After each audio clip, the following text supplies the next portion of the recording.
God, it's hard to put into words how broken I was when I got here. I guess instead of saying God, I guess I got to say, if it hadn't have been for two guys named Joe and Chuck, look, I can't do anything but say what's in my heart. Those two guys in a combination presented something to me for the first time in my life. I heard that made me be willing to believe that maybe, just maybe. And I did not know at the time in 1995 when I got here out of prison. Parole, probation.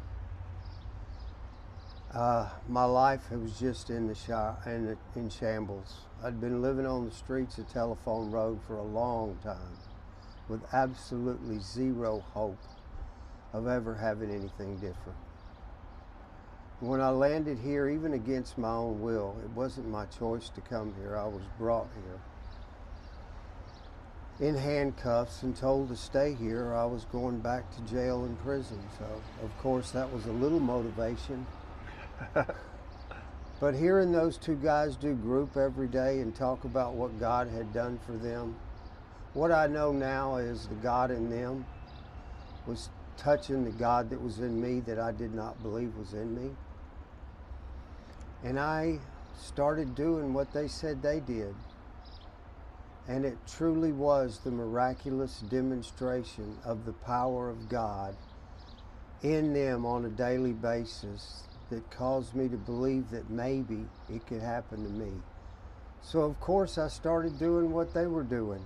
And believe it or not, it happened. And it happened so big and so powerful that I knew it. For the first time in my life, I felt like I was God's kid. And He loved me. And I guess the next part of that was I wanted everybody to have this gift that I'd been given. And it was a gift. So, I don't know, that's the best way. It helps if you get here with a mind that won't work and a body that won't die.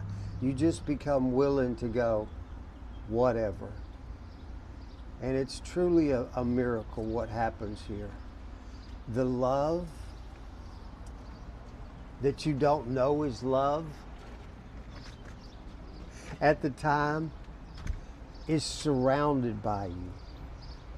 And what I did not know then too is this is what I'd been searching for all my life. And it wasn't sobriety or just being sober. It was connection. It was that feeling of being loved and wanted and needed. And the other part of that was I felt like I could give you love. And it was, I'd been searching for God this way all my life, and I couldn't find it. There's something about me sharing my most hurtful, painful, shameful experiences with you that brought about deep connection here, and now I had connection. It's hard to put into words what you find at this place. And of course it's 2000, it's been a long time. I landed in Dickinson, and guess what? 31 years later, and I'm still here. And just sat through one of Chuck's groups again, and I'm still being amazed. I'm still experiencing the same things that I experienced in 95 when I first got here. The camaraderie, the friendship, the connection. It's indescribable. It's a miracle of healing that takes place within us. And you can't deny that. Nobody can take it from you.